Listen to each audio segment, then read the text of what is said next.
Charlie, what do you want to eat? French fries. French fries? Yeah. Okay. Well, the kid wants fries. Let's get some fries. Truth be told, I've never been the biggest fan, but that's what the kid wanted, and it's his day. Well, we started the day off with the Tesla, but I had to buy some stuff for my mom. You see, her fridge went out. So we had to stop and get her a temporary one so we get the new one fixed. And I grabbed a couple of adulting things. I had to get a new stud finder and get the little things you use to clean the ceiling fans. I've always used the regular dusters, but I'm tired of getting the ladder out. It's amazing how older you get, the small things and little things that actually make you excited. Ooh, less work to dust the fans. Yep, I'm growing up.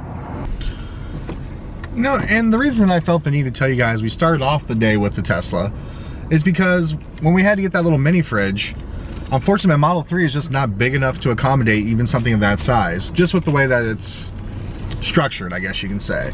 Because actual square footage when it comes to, or cubic feet I should say, when it comes to storage is actually really good on the Model 3.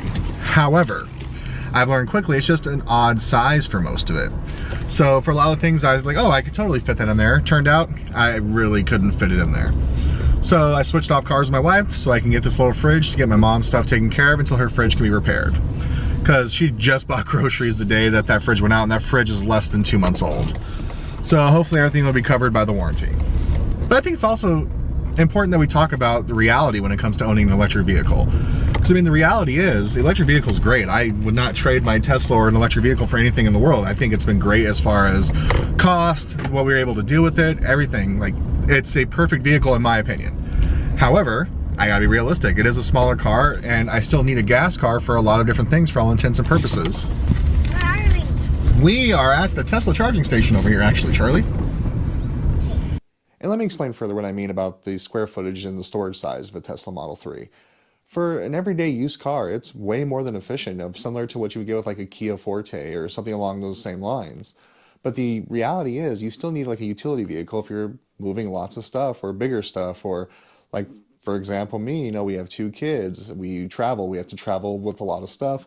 And when we drove from here to Florida, we learned pretty quickly that it's a crazy game of Tetris trying to fit all that stuff you need into the vehicle. We were able to do it, but not comfortably. And it's already a heavy car as is. Adding all that extra weight to it and manipulating like strollers and multiple bags, things like that, it can wear and tear on the actual range you get in the car, because the heavier the vehicle, the less range it gets, especially on the highway. So that's why we elected to still have a gas car, but not only a gas car, but get an SUV. It really does accommodate all the extra square footage we need, but for the daily driver, the Tesla's still like the perfect vehicle. And when you're able to put the seats down, you can fit bigger stuff in there, and it works out a little bit better, but we have 2 car seats in the back, so we really can't do that. So yeah, face reality is Tesla is fantastic when it comes to fuel costs and efficiency in that regard. But when you have to do things like lots of groceries, maybe go to the hardware store, buy lumber, buy furniture, move furniture, in this case, pick up a mini fridge for your mom when her fridge goes out, it's not ideal for those type of situations.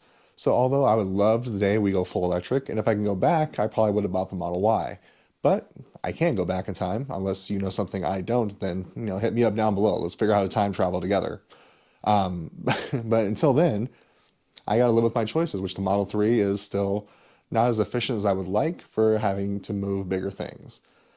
But maybe one day, like we do want like the Model Y. I really like the Mustang Mach-E, and even that new Rivian R1, I believe it's called, I think is a really dope looking electric SUV.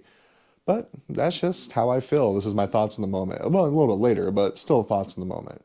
So thanks for tuning in again. Maybe tune in again. We can take another ride together. Until then, bye-bye, everybody.